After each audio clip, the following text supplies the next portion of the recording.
Hello, this is News Now, reaching you live from iBrandTV News Studios in Lagos, Nigeria. Coming up, mixed reactions as President Buhari travels to London for medical follow-up. Nigeria makes history for unveiling world's largest flag. The alleged murder of Super TV CEO Usifu Ataga takes a new twist as police arrest suspect's father. Joe Biden meets Afghan president as U.S. troops leave Afghan after 20 years of war.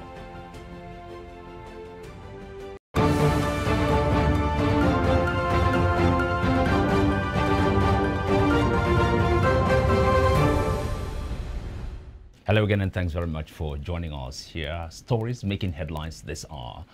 I'm Michael North. President Muhammadu Buhari on Friday proceeded to London for a scheduled medical follow-up. His special advisor on medical and media and publicity, Femi Adesina, disclosed this on Thursday in a statement. The president is due to return during the second week of July 2021. Buhari leaves for London at a time of looming threats of industrial action from the National Association of Resident Doctors. President had on Tuesday, March the 30th, 2021, embarked on a medical trip to London for a routine medical checkup and returned 2 weeks later. President Muhammadu Buhari has also approved the constitution of a new board for the Federal Housing Authority for a period of 3 years, with Senator Lawal Shuaibu from Zamfara State retaining his position as chairman.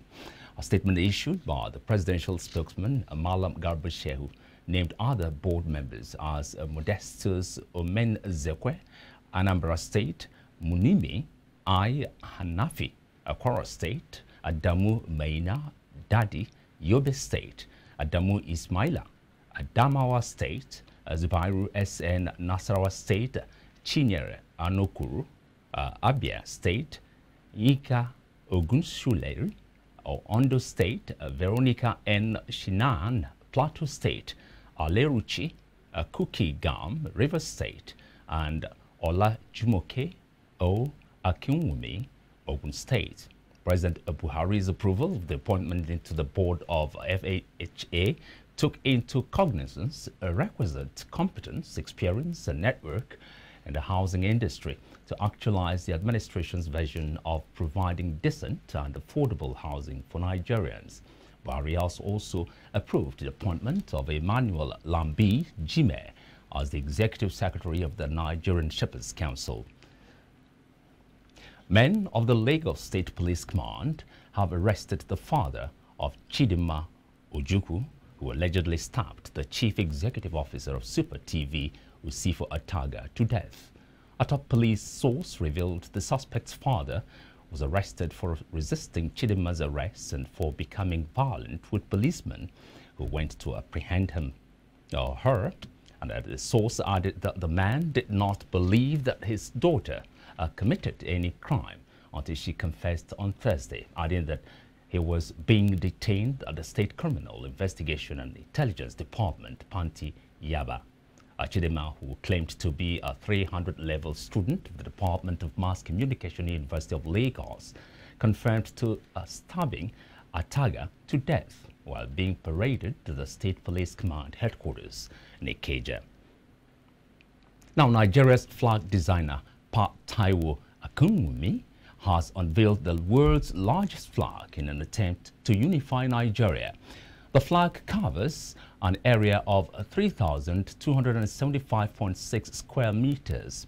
It has a length of 75.3 meters and a width of 43.5 meters. However, the Guinness, a world record of the longest flag to be flown, covered an area of 2,448.6 square meters. The unveiling of the flag, which took place in a private event on Thursday at the Polo Ground in Ibadan, Oyo State, had in attendance the Chief of Defense Staff, Lucky Irabo, and singer Timi Dakolo. When across the country you hear calls for secession, calls and and agitation for separation. I do think that this event today should help us to know that united we stand, and there's actually strength in unity. And I think every Nigerian should, of course, learn from that and begin to think what can be done to keep Nigeria united rather than thinking of how to keep Nigeria separated. As we remember these achievements of the past, we celebrate the achievements of today and look forward to tomorrow's record-shattering events by Nigerians. The world's largest flag is a great symbol for the world's largest black democracy. The world's largest flag is a great symbol for the world's most diverse yet unified and united nation. I wish all and sundry good luck, good health, and the blessings of God the Father.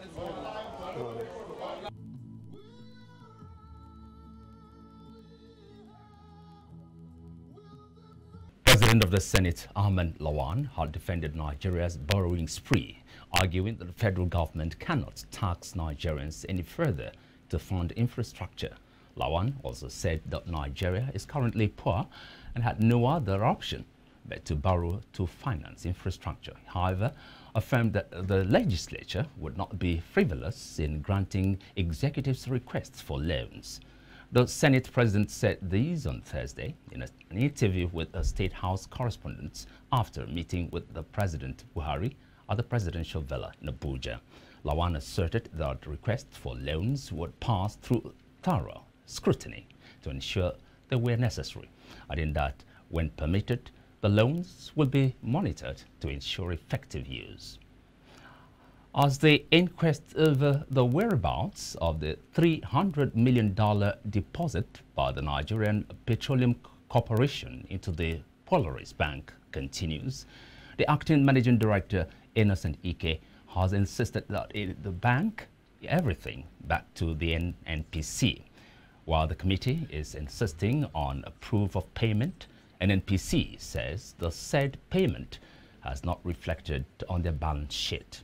Expected at today's hearing were Polaris Bank, Nexum, and the Accountant General of the Federation to address allegations of holding back funds in their custody. While giving his submission on the issue, the acting managing director of Polaris Bank, Innocent Ike, said clearly that the bank has paid the last sum of $32 million to NNPC, but channeled it through the Central Bank of Nigeria. This committee wrote to you 2 weeks ago. Am I right with that, sir? And you paid this balance only on the 16th of June 2021. Do you want me to assume that if this committee did not write to you, you would not have paid off this balance? We had adopted the same methodology in making the payment of 23 million. And then in March, we also made this 32 million. What has happened is that I will have sent letters to the central bank asking that the money be credited to NNPC. So obviously, NNPC has not taken that into consideration. But we wrote the central bank, we get the instruction, and we had at all times copied the NNPC. So in our books, really, we have actually paid the money. But I believe that NNPC will also be in a position to clarify and to confirm, or even the central bank, as it were, sir. Trying to find out what happened to that fund between 2012, when it was deposited, and the period you had to be taken to court by the Special Presidential Investigation Panel. You have about 6 years in which this fund was in your custody without ownership. We're going to invite NNPC as well, because there are questions for NNPC to answer. First, especially as per the management of this fund, could you have deliberately left almost $300 million in an account and left it unmanaged for this number of years? So we need to invite them there. So I so ruled that the NNPC is be invited by the Secretariat, and that the bank is given 1 week to give us evidence that they made the payment. OSUN State Governor Adeboyega Oyetola on Thursday inaugurated the newly constructed 8.1-kilometer Moro-Yakoyo Ipe-Tumudu Asikpa Road in IFE-NORTH local government area of the state after 45 years of construction. Oyetola said the road construction was awarded as part of government's efforts to improve the socio-economic activities of the residents of the area. Of Moro, Yakoyo, Ipe-Tumudu, and Ashipa joined the COMBATANTS and other scores of other counterparts that have benefited from our resolve to make our people enjoy the good life and socio-economic dividends. The road will offer your farmers and traders the opportunity to transport their produce and goods to the market. I heard the people of Moro, Yakoyo, Ipe-Tumudu, and Ashipa, and the entire IFE-NORTH local government to reciprocate government gesture by engaging in small businesses and entrepreneurial activities in order to derive personal benefit from our infrastructure development. When we came in, we looked at the needs assessment, citizens' needs assessment. And based on that, we discovered that it was important we fix this road to serve the entire local government. And that was why we picked the 8.1 kilometers road for reconstruction. And you expect that we are going to keep to schedule if you take cognizance of what is happening at the flyover in Olaya. You will see that we are far above the scheduled time. A Federal House of Representatives member representing IBADAN Northeast and Southeast Federal Constituency, Jide Adeyemi, has organized a special eye screening program for residents and indigents of his constituency, thereby contributing to human development. According to Adeyemi, this gesture is to show support for members of his constituents. People who have different eye challenges. Some people cannot read their Bible very well. Some people cannot read Quran. There are people who cannot see and all of that. And we felt that, okay, this is something that we can do to support our people. So we decided to provide tests for people, provide eyeglasses for those that need the eyeglasses, and sponsor cataract surgery for those that need it. Because I don't get money, I'm a poor man to do this operation. If I get money, they go give me, I go do it since long time. This 3 years ago, let's say 4 years ago. I'm okay, 100% okay. And I really appreciate the person that presented this glass to us. Experts have advocated the need for the inclusion of more women groups, security and peace-building process, especially in rural communities. Stakeholders at a two-day conference organized by the West Africa Network for Peace Building to enhance women's capacity in peace and security lamented the role of women in issues that affect society and has been long neglected. Should involve more with women groups, particularly at the local level, because they are the ones at the entry point where conflict emanates. They see the signs, they observe the signs, and are also able to notify security agencies on these things they've observed and what can be done to nip conflict in the bud. So this critical role of women should not be isolated, but state actors should work with the women to ensure that peace is promoted, particularly within communities in Nigeria. Women are the peace table. All they think about is the win-lose situation. All they think about is what is coming to them. But a woman at the peace table is looking at the intersection of other women that are there, what they need, what their needs are, and also on and so forth. So we're talking about the woman who is there in the other community. She thinks about the fact that there's no hospital. She knows that there's a hospital coming from Bangladesh are taken to the port of Ben Guadan in southern Tunisia after their boat suffered damage while they were trying to reach Europe from Libya. The migrants were transferred to a hotel on the island of Jeba to spend the mandatory quarantine period after they were rescued by the Tunisian Navy Coast Guard. Tunisia has reported frequent rescue operations of migrants on its southern coasts, especially between the sea routes between Libya and the Italian island of Lampedusa. For the past 7 years, the bodies of hundreds of illegal migrants have been reportedly seen washed up on the southern coast of Tunisia after drowning in the Mediterranean Sea. Only combatants, not civilians, were struck in an air strike this week in Ethiopia's Tigray region, the country's military spokesman said on Thursday. Colonel Getnet Adan told Reuters in an interview in Addis Ababa, the capital, that the combatants in the town of Tugoga were dressed in civilian clothes. An air strike killed at least 43 people in the town on Tuesday, a medical official told Reuters. The strike took place after residents said new fighting had flared in recent days north of the regional capital, Mekelle.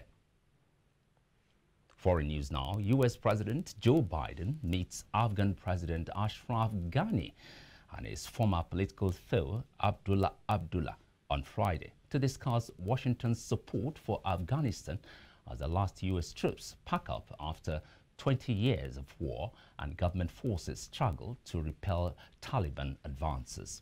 The Oval Office meeting may be as valuable as the Kana Ghani for its symbolism as for any new U.S. help, because it will be seen as affirming Biden's support for the beleaguered Afghan leader as he confronts Taliban gains, bombings and assassinations, surge in COVID-19 cases and political infighting in Kabul.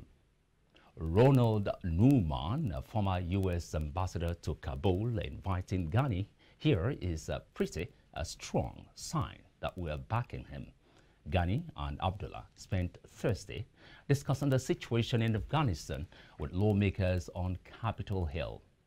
Now, Vice President Kamala Harris will meet migrants and visit a border patrol facility on the U.S.-Mexico border on Friday, aiming to counter claims from Republicans that she has been too slow to visit the region as part of her role in addressing the root causes of immigration. It will be Harris's first visit to the border since becoming vice president 5 months ago. Her trip to El Paso, Texas, was announced on Wednesday and appeared to have been hastily put together days before a visit to the border by former President Donald Trump. Now, White House officials who for months have said Harris's efforts to stem immigration from Central America are focused on diplomacy and are distinct from the security issues at the border struck a different tone on Thursday. Coming up next, Sport News with Jidechi.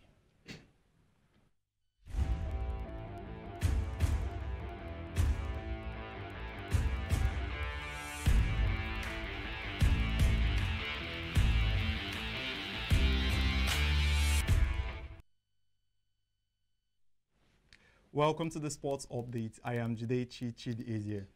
Now, former Wolves boss Nuno Espirito Santo is leading as contender to become the new Tottenham Hotspur manager. Spurs sacked Jose Mourinho on April 19th, but have endured a chaotic search for a replacement since then. Talks with ex-Roma boss Paulo Fonseca ended last week, and Gennaro Gattuso also went out of consideration amid a fan protest. The 47-year-old left Wolves in May after 4 years, having won the championship title in his first season, leading Wolves to 7th in the Premier League in the following 2 seasons, before finishing 13th position last season. In September, the Portuguese signed a 3-year contract at the Molineux till 2023. Nuno has now been linked with vacant managerial jobs also at Everton and Crystal Palace so far this summer. And in boxing, Anthony Joshua has predicted that bitter heavyweight championship rival Tyson Fury will defeat Deontay Wilder in their highly awaited trilogy bout next month. Wilder and the Gypsy King will meet for the third time after a judge ruled on the legitimacy of the Americans' right to a rematch after his brutal defeat in Las Vegas in February 2020. The court's decision effectively ended any hope of Joshua and Fury facing off in a massive unification showdown this summer. In September, Joshua will most likely face obligatory opponent Alexander Usyk. During an interview with TalkSport on Thursday, Joshua was asked who he thought will win the bout between his heavyweight rivals Fury and Wilder, and of which Joshua sided with Fury after a long pause. And that's all for now on the sports updates. Michael, it's all yours now.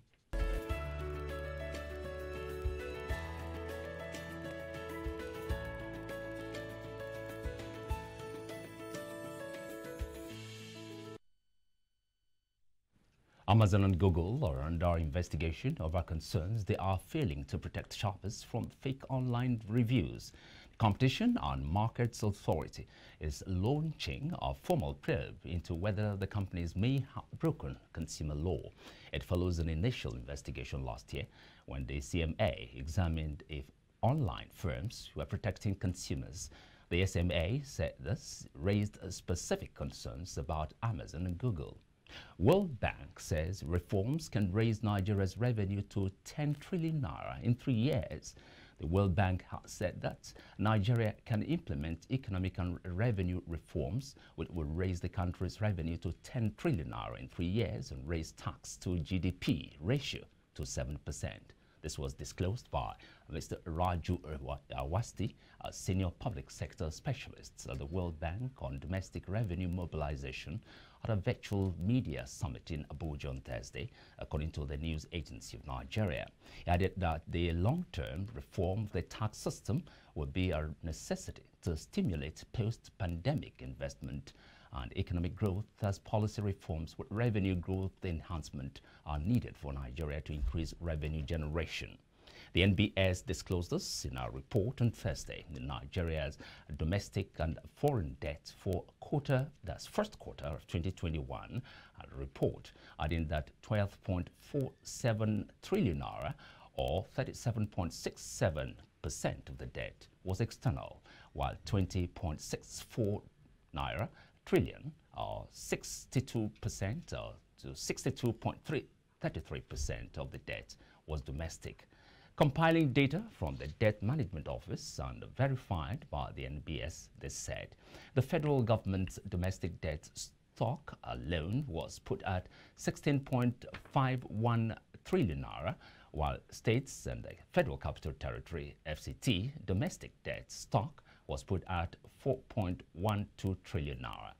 The federal government yesterday said the quartet of Lagos, Abuja, Port Harcourt and Kano airports will be concessioned by August. The Minister of Aviation, Hadi Sirika, said in Lagos that the last phase of the concession preparations will be done between this month and July. In a related development, the Nigerian Airspace Management Agency, NAMA, has acquired 2 new automated mobile control towers to serve as backups in both Lagos and Abuja airports. The federal government has been itching to concession all the 22 federal airports since 2016, beginning with the Big 4 in Lagos, Abuja, Port Harcourt and Kano, to enable them to function efficiently and profitably. Despite the government's assurance that the workers would still be relevant in the new arrangement, the unions have been against its concession. The Nigerian Exchange Limited halted 3 consecutive days of losses to close in an upbeat yesterday, as investors' wealth increased by 78 billion naira.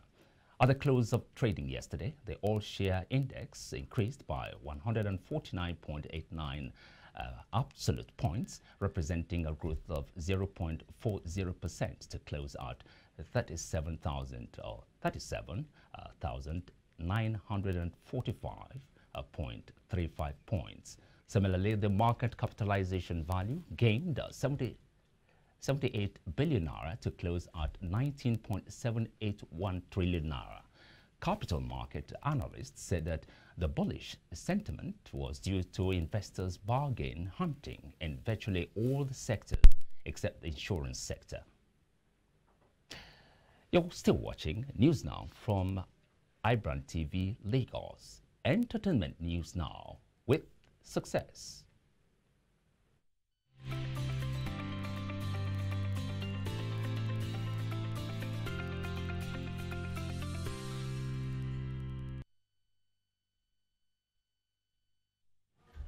Thank you, Michael. This is entertainment news on iBrand News Now. My name is Success Kemenis. Now, Nigerian singer Peter Okoye has bagged an honorary doctorate degree from Benin University, Benin Republic.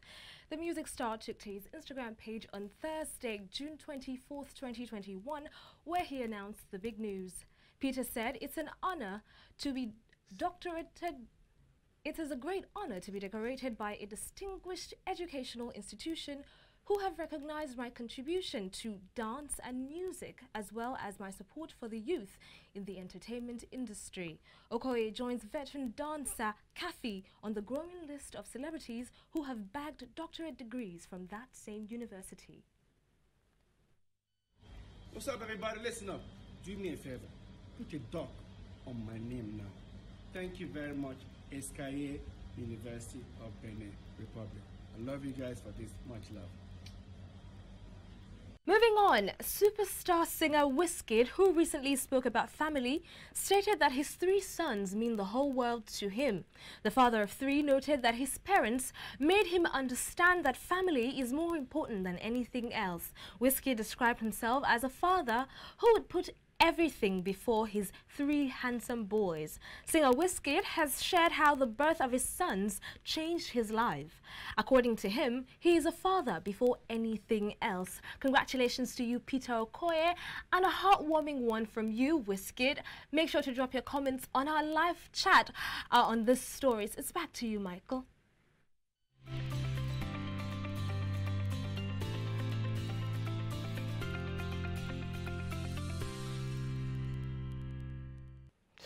Thank you very much. Success. And on that note, we wrap up News Now at this hour. Please do subscribe to iBrandTV YouTube channel and all our social media platforms for more news, updates, and other educating contents. Thanks very much for watching. I'm Michael Nath.